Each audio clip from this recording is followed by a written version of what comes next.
안녕하십니까. 하늘다리 김나원입니다. 자주 뵈야 되는데 자주 못 뵀죠. 좀 바쁘기도 했고요. 비가 한참 오다가 이제 좀 멎었어요. 백신은 다 맞으셨는지요? 아니면 예약을 저도 기다리고 있는 상태인데 마스크 없이 편하게 좀 생활할 수 있는 날이 빨리 왔으면 좋겠습니다. 오늘은 어떤 영상을 할까 하다가 일단 빌라 가격, 뭐 시세 많이 여쭤보시잖아요. 시세가 어떻게 돼요? 이 금액에 사면 괜찮은지 뭐 고민이실 텐데, 통상 빌라는 아파트처럼 이 규격화된 뭐 25평형, 33평형, 뭐 18평형 이렇게 규격화된 크기로 구분짓기가 참 어렵죠. 왜 그러냐면 아파트는 평양 대비 전용 면적이 딱 규격화돼 있고 거기에 확장을 더하면 실평수, 실면적, 평형이 나오는데, 빌라 같은 경우는 다양해요. 사실은 뭐 주거용 오피로 허가난 것들은 전용이 넓게 찍히는데 실면적은 덜 넓게 나오지 않는 상황인데, 뭐 오래된 구억 빌라는 전용 면적 그대로일 수도 있고, 좀 최근에 분양 중인 매물 아니면 최근에 분양했던 매물 준신축 같은 경우는 전용 면적 대비 실평수는 넓어요. 그런 차이가 있어서 어떻게 보면 공부상에 찍힌, 등기부에 찍힌 전용 면적 이것만 가지고는 우리가 이제 구분할 수가 없어요. 그래서 특히 실물을 임장을 해서 눈으로 확인하고 구조가 어떻게 나왔는지 그런 걸 확인해야지 정확하게 가격을 책정할 수가 있겠죠. 그래서 저도 매물이 이제 사무실 인근에 매물이 나오면 일단은 금액적인 부분을 먼저 말씀드리기 전에 집을 가서 보고 그 다음에 이제 말씀드리는 케이스인데요.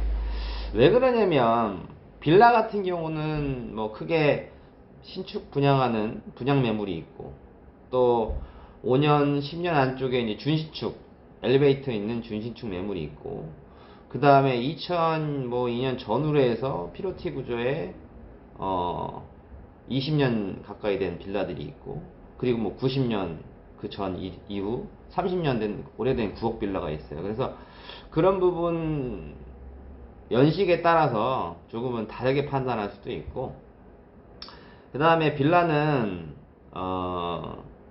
가격 차이가 어떤 거에서 또 많이 나냐면, 좀 전에 말씀드린 이런 주차, 엘리베이터 뭐 이런 것도 있겠지만 구옥 같은 경우는 내부 수리 상태가 어떻게 되어 있냐, 뭐 반수리만 되어 있냐 아니면 샤시, 타일, 올수리가 되어 있냐, 이거에 따라서도 가격 차등이 1000만원 이상이 나요.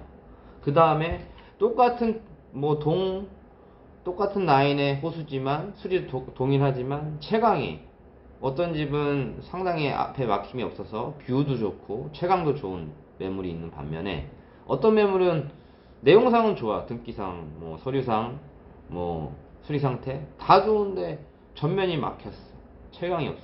그러면 값어치가 이제 뚝뚝뚝 떨어질 수도 있고, 그렇게 이제 거래해야 되는 그런 상황이 오죠. 그 다음에 구억 빌라 같은 경우는 주차가 이제 거의 안 되지만 2002년 요 이후부터는 그래도 주차가 80%, 70%, 90%뭐 최근 거는 거의 100%가 나오는 주차 시설 좋은 거, 주차 시설이 어떻게 확보가 돼 있냐, 주차면이 그거에 따라서 또 가격 차등이 많이 있고요. 그 다음에 이제 주변 배석적인 부분이 있죠. 아니 뭐 입지가 이제 지도에서 보면 비슷해, 요 블록 요 블록, 근데 옆에 뭐 또 유해시설 같은 게 있어. 뭐 냄새나는 뭐 식당이 있을 수도 있고, 아니면 뭐 모텔이 있을 수도 있고, 뭐 주유소가 있을 수도 있고, 그렇죠. 그거보다는 옆에 뭐 학교가 있고 병원이 있고 마트가 있고 편의시설이 있고 세탁소가 있고 주거 편의성이 잘 갖춰진 게 아무래도 가격을 조금이라도 더 받을 수 있겠죠. 그 대신 뭐 옆에 안 좋은 게 여러 개 있다면 당연히 단점, 감가 요인이 되겠죠. 이런 것들을 통해서 이제 가격을 책정하고, 기존에 거래했던 내용 이렇게 이제 비교 사례법을 저는 많이 또 생각하지만, 그렇지 않게 나오는 물건들이 있어요. 좀 특이한 케이스. 그럴 때는 어떻게 가격을 책정을 하냐면 예상 임대료 있죠. 월세라든지 전세라든지, 이 물건 같은 경우는 월세를 뭐 얼마에 맞출 수가 있을 것 같아요. 뭐 1060, 뭐 500에 50 뭐 이런 식으로 그런 거를 월세를 역추산해서 가격을 생각하는 경우도 있어요. 그러면 그게 보통 이제 시세 반영이 되는 거거든요. 근데 요즘에 조금 문제가 되는 게 이제 전세가가 매매가를 추월하는 경우가 있어요. 그러니까 이제 깡통 전세라고 그러죠. 매매가는 2억인데 전세는 2억 5천이 나. 뭐 이게 뭐 기존의 매스컴에서도 많이 나왔죠. 그러니까 이런 것들이 왜 발생을 하냐 생각해 보신 적이 있으실 거예요. 왜 그러냐면 주택담보비율을 그 LTV 같은 경우는 60%, 50% 이렇게 나오는데 전세자금 대출, 전세 대출은 80%, 90%. 그러니까 더 적은 현금으로도 내가 주거 형태를 만들 수가 있죠. 그렇기 때문에 전세가가 매매가를 추월하더라도 그 전세를 들어가시는 거예요. 그래서 이런 상태가 좀 발생한다고 볼 수가 있죠. 뭐 바람직하고 뭐 이렇게 흘러가는 건 아니죠. 사실은 매매가 대비 전세가율은 70%, 80%가 적당한 요율인데 비율이고 매매가보다 전세가가 높다는 거는 당연히 좀 문제 소지가 있죠. 그래서 요즘은 뭐 이렇게 전세보증금 반환보험을 꼭 들어서 계약을 진행하시는 케이스가 있는데, 그러니까 매매가보다 전세가가 높다는 건 한 번 더 고민해야 되고 서류를 꼼꼼히 챙겨야 되고 내 자산을 잘 지킬 수 있는 방법이 무엇인지를 확실하게 한 다음에 계약 진행하시는 게 피해를 보실 일이 없겠죠.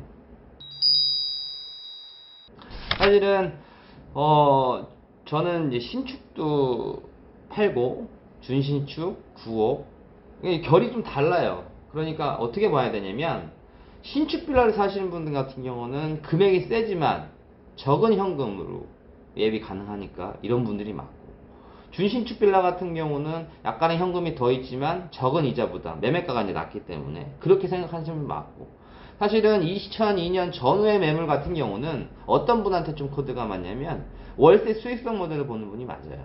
사실은 그 매물들이 가격 대비 월세 수익률이 제일 좋아요. 2000년식 전후가. 그리고 30년 더 오래된 9억 빌라 같은 경우는 정비 사업이 진행될 수 있는 확률이 크기 때문에 갭 투자, 뭐 3천이든 4천이든 어느 정도 전세가 대비 갭을 두고 홀딩해서 끌고 가는 방법.